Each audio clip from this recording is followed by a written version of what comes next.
Hello friends, all exam place में आपका स्वागत है। आज से हम स्टार्ट करेंगे सिग्नल सिस्टम, जो कि गेट के लिए बहुत इंपॉर्टेंट सब्जेक्ट है, साथ में ईएस के लिए भी।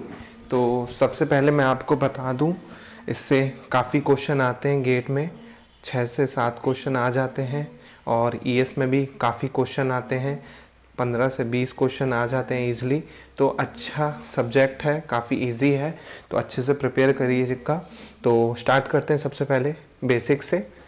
तो सबसे पहले मैं कुछ बता देता हूँ। स्पीच सिग्नल की जो फ्रिक्वेंसी होती है वो क्या होती है, 30 hertz to 3400 hertz. Audio signal की क्या फ्रिक्वेंसी होती है friends, 20 hertz to 20 kilo hertz. और वीडियो सिग्नल की 0 टू 4.5 मेगा हर्ट्स, तो 5 हर्ट्स मेगा हर्ट्स तक भी होती है। तो ये कुछ बेसिक है, याद रखिएगा। डेटा सिग्नल की क्या होती है, डेटा सिग्नल की जो फ्रिक्वेंसी वो वेरी करती है, आप किस टाइप का डेटा है तो वो वेरी करेगी। तो ये कुछ बेसिक है। ओके, अब एक छोटा सा मॉडल देख लेते हैं। जैसे स्पीच सिग्नल है, स्पीच सिग्नल जो वो ट्रांसफ़र होता है किसके थ्रू, ट्रांसड्यूसर के थ्रू। ट्रांसड्यूसर क्या होता है, वो इस सिग्नल स्पीच सिग्नल को एनकोड कर देता है लो फ्रिक्वेंसी सिग्नल में। ओके, लो फ्रिक्वेंसी सिग्नल में एनकोड कर देता है। और ये जो लो फ्रिक्वेंसी सिग्नल होता है वो क्या होता है, इलेक्ट्रिकल सिग्नल होता है। और ये इलेक्ट्रिकल सिग्नल फिर किस में जाता है, ये जाता है मॉड्यूलेटर में। मॉड्यूलेटर क्या करता है, इस लो फ्रिक्वेंसी सिग्नल को हाई फ्रिक्वेंसी सिग्नल में बदल देता है, हाई फ्रिक्वेंसी सिग्नल में। उसके बाद ये हाई फ्रिक्वेंसी सिग्नल और एम्पलीफाई होने के लिए कहाँ जाता है, एम्पलीफायर में। एम्पलीफायर से ये किस में जाता है, एंटीने से ट्रांसमिट होता है। ये ट्रांसमीटर हो गया, तो ट्रांसमिट होगा। ये दूसरा रिसीवर हो गया, रिसीवर में आ जाता है। रिसीवर से ये फिर एम्पलीफायर में आता है, एम्पलीफायर से एम्पलीफाई होता है, हाई फ्रिक्वेंसी सिग्नल रहता है। ये भी हाई फ्रिक्वेंसी सिग्नल जो रहता है इलेक्ट्रिकल सिग्नल, वो किस में जाता है, डीमॉड्यूलेटर में जाता है। डीमॉड्यूलेटर क्या करता है, मॉड्यूलेटर का अपोजिट वर्क करता है, इस हाई फ्रिक्वेंसी सिग्नल को लो फ्रिक्वेंसी सिग्नल में कन्वर्ट कर देता है। लो फ्रिक्वेंसी सिग्नल में जब ये कन्वर्ट हो जाता है तो ये फिर ट्रांसड्यूसर में जाता है। ट्रांसड्यूसर क्या करता है, इसकी डिकोडिंग करता है। डिकोडिंग करने के बाद ये जो सिग्नल बचता है वो क्या होता है, हमारा स्पीच सिग्नल। तो ये एक प्रोसेस होती है सिग्नल के ट्रांसमिशन की।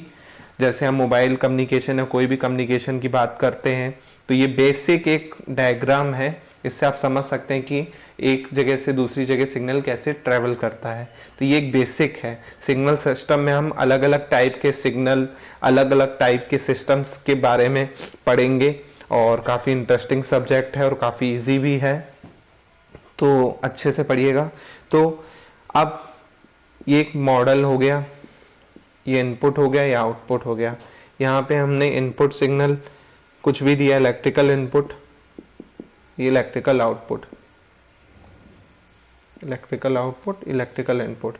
ओके, अब ये जो हमको एक्सप्रेशन मिलेगा सिस्टम के थ्रू, ये एक सिस्टम है, इलेक्ट्रिकल सिस्टम है, कोई इलेक्ट्रिकल सिस्टम है ये एक। और यहाँ से जो हमको एक्सप्रेशन मिलेगा इलेक्ट्रिकल सिस्टम के थ्रू, ये हमने सिग्नल दिया है और ये हमको सिग्नल मिल रहा है, ये दोनों सिग्नल हैं।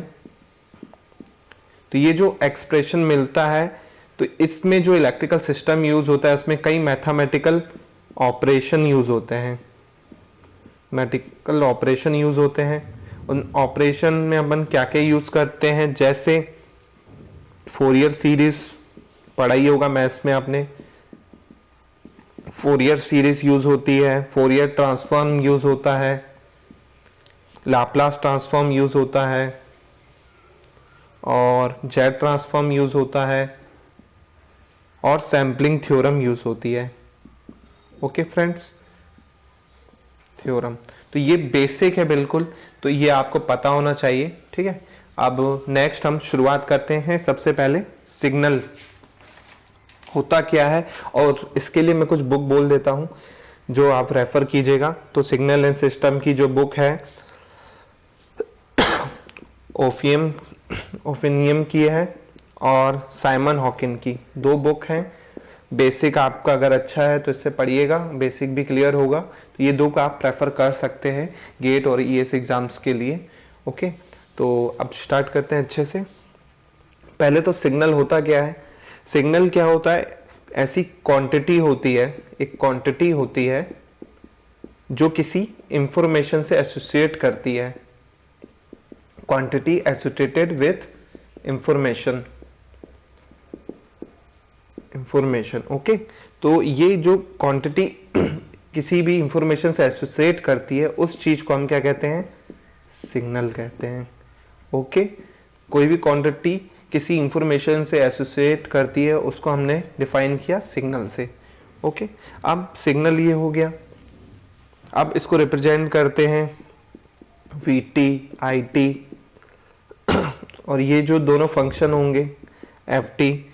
अब ये 1 डायमेंशनल है। कैसे? केवल टाइम के साथ वेरी हो रहा है तो 1 डायमेंशनल है। उसके बाद और भी बता देता हूं, पिक्चर जैसे अपन देखते हैं, वीडियो हो गया, तो ये जो होती है 2 डायमेंशनल होती है, एक्स और वाई पे डिपेंड करता है।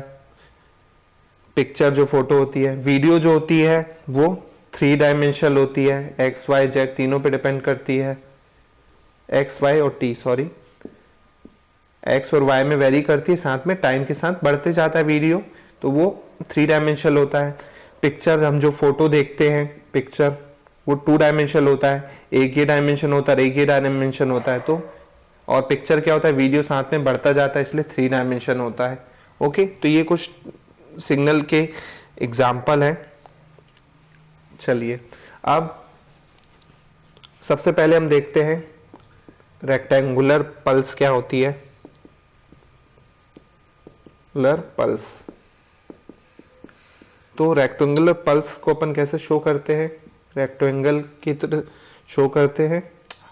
उसके बाद -t, 0 और t, और ये जो हॉरिजॉन्टल लाइन है टाइम को डिपेंड करती है, और ये जो लाइन है y वाली ये एम्पलीट्यूड को डिपेंड करती है। यहाँ पे इसका एम्पलीट्यूड क्या होता है? 1 होता है, और ये किसका है? ft के बराबर होती है। तो ये जो ft फंक्शन है, रेक्टेंगल पल्स को हम ft से शो कर रहे हैं, तो वो कैसे, उसकी वैल्यू क्या होती है? 1 होती है। 1 वैल्यू है। कहाँ से कहाँ तक टाइम इंटरवल देख लेते हैं, -t से क्या +t तक इसकी जो वैल्यू रहती है 1 होती है, अदरवाइज इसकी वैल्यू क्या होती है?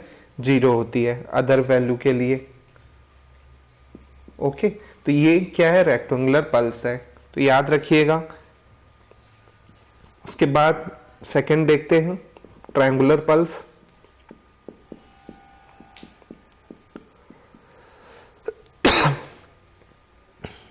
ट्रायंगुलर पल्स जो है ट्रायंगल की तरह होती है।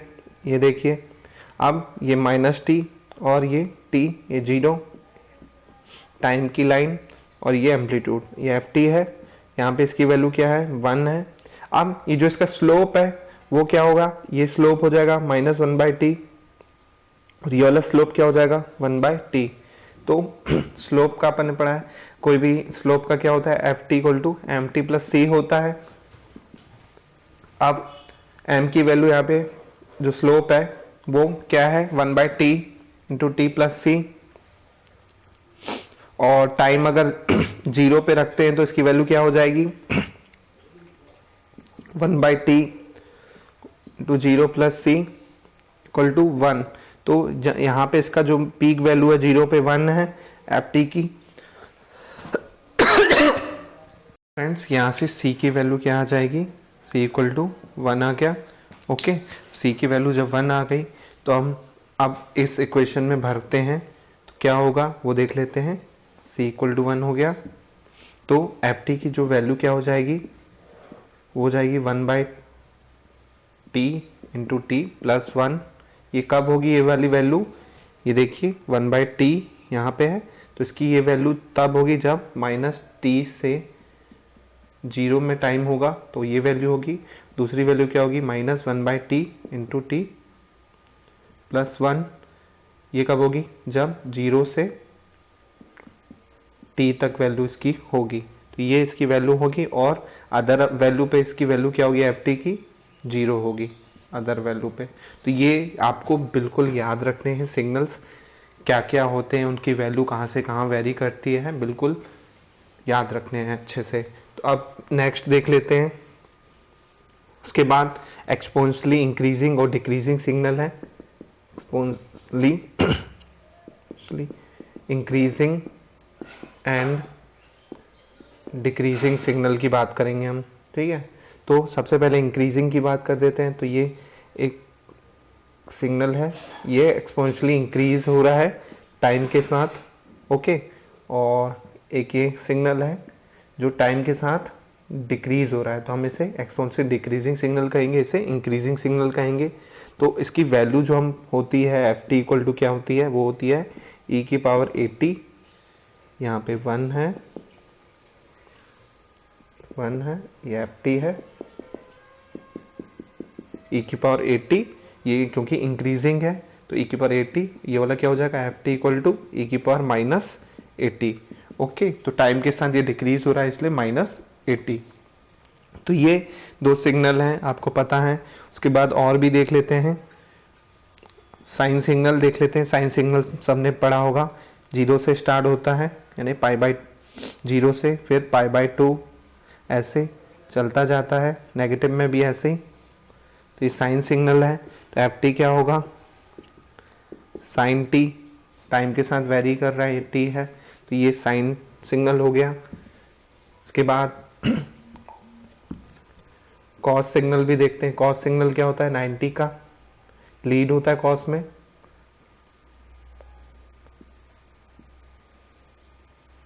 तो ये क्या सिग्नल हो गया F T equal to cos T, okay. तो ये आपको याद रखने हैं कौन सा सिग्नल कौन सा होता है, कौन सा सिग्नल कौन सा नहीं, तो ये हो गया, ओके फ्रेंड्स। अब एक चीज बता देता हूँ, जीरो क्रॉस ओवर के बारे में बता देता हूँ क्या होता है ये जीरो क्रॉस ओवर, ओके। तो ये इम्पॉर्टेंट है, तो याद रखिएगा। देखिए जीरो क्रॉस ओवर क्या होता है, the instant of time at which a signal value which is oscillating between positive and negative crosses zero. जैसे ये सिग्नल है, कॉस सिग्नल है ये। अब इसकी पॉजिटिव वैल्यू एक टाइम का इंस्टेंट जहाँ पे पॉजिटिव वैल्यू जीरो को क्रॉस करती है, ये पॉइंट पे जीरो को क्रॉस कर रही है, तो इस वैल्यू को हम जो इस कंडीशन को हम कहते हैं वो क्या कहलाता है जीरो क्रॉस ओवर कहलाता है। अब साइन के केस में जीरो क्रॉस ओवर क्या होगा, यहाँ पे जीरो पे क्रॉस हो रहा है तो जीरो क्रॉस ओवर क्या होगा के पाई, ओके। के यहाँ पे क्या है एक इंटीजर होगा, ये भी एक जीरो क्रॉस ओवर है, नेगेटिव से पॉजिटिव में जा रहा है, ये भी एक जीरो क्रॉस ओवर है, ओके। और कॉस के केस में क्या होगा जीरो क्रॉस ओवर, वो होगा 2k + 1 इंटू π/2। वो कैसे होगा वो भी देख लेते हैं। ये देखिए ये कॉस का सिग्नल है, तो यहाँ जीरो ये कहाँ पे हो रहा है पाई पे हो रहा है, जबकि वो कहाँ पे होता है जीरो ये कहाँ पे हो रहा है π/2 पे हो रहा है, और साइन के केस में क्या होता है वो पाई पे होता है, तो इसलिए इसमें ये वाला रहेगा और इसमें ये वाला रहेगा k पाई, इसमें π/2, ओके। तो ये याद रखना है, इम्पॉर्टेंट है, कॉम्पिटिटिव एग्जाम में डायरेक्ट क्वेश्चन आ जाता है इससे, तो ये याद रखिएगा, ओके। चलिए नेक्स्ट सिग्नल हम देख लेते हैं जल्दी से। नेक्स्ट सिग्नल है यूनिट स्टेप सिग्नल। तो ये कैसा होता है, ये है पॉजिटिव, ये नेगेटिव साइड, तो ये 1 से ही रहता है हमेशा और 1 तक ही रहेगा, और पॉजिटिव साइड में हमेशा जाता रहेगा। तो इसकी वैल्यू क्या हो जाएगी यू टी इक्वल टू 1, कब जब t is greater than equal to 0 है, और t इज लेस देन 0 पे क्या होगी इसकी वैल्यू 0 हो जाएगी, तो याद रखिएगा। अब लास्ट सिग्नल देख लेते हैं इम्पल्स सिग्नल। इम्पल्स सिग्नल क्या होता है, एक इम्पल्स होती है, जैसे बिजली गिरती है वो एक इम्पल्स होता है, एक कुछ सेकंड्स के लिए ही होती है, तो वो एक इम्पल्स सिग्नल है, लेकिन पावर बहुत रहता है। इसे अपन डेल टी से शो करते हैं। अब इसकी वैल्यू क्या होती है डेल टी की, वो देख लेते हैं। डेल टी से शो करते हैं और वैल्यू इसकी होगी 0 और नॉन जीरो। जब टी नॉट इक्वल टू 0 तो इसकी वैल्यू क्या होगी, 0 होगी, क्योंकि 1 पे भी इसकी 0 होगी, 2 पे भी 0 होगी, 3 पे भी 0 होगी। केवल इसकी वैल्यू नॉन जीरो कब होगी, जब t इक्वल टू 0 होगा। ओके, तो ये याद रखिएगा, ठीक है। तो ये एक लिमिटेड वैल्यू है, नहीं है इसकी। तो इसकी जो लिमिटेड वैल्यू होती है वो हम area under del T use करते हैं, एरिया अंडर डेल टी। तो वो कैसे होगा, तो वो होती है एरिया अंडर, जब माइनस इन्फिनिटी से प्लस इन्फिनिटी तक उसका हम करते हैं सॉल्व, तो इसकी वैल्यू जो होती है minus in del T plus del T से वो होती है 1। तो ये आप याद रखिएगा, इसकी वैल्यू 1 होती है। ओके फ्रेंड्स, तो ये कुछ बेसिक्स था सिग्नल इन सिस्टम का। और वीडियो पसंद आया हो तो जल्दी से लाइक कीजिए, और भी वीडियो मैं लेके आऊँगा सिग्नल सिस्टम पे, इसको शेयर कीजिए अपने फ्रेंड्स के साथ, और सब्सक्राइब कीजिए ऐसे और भी सब्जेक्ट्स के लिए। तो जल्दी से सब्सक्राइब बटन पे क्लिक कीजिए। Thank you.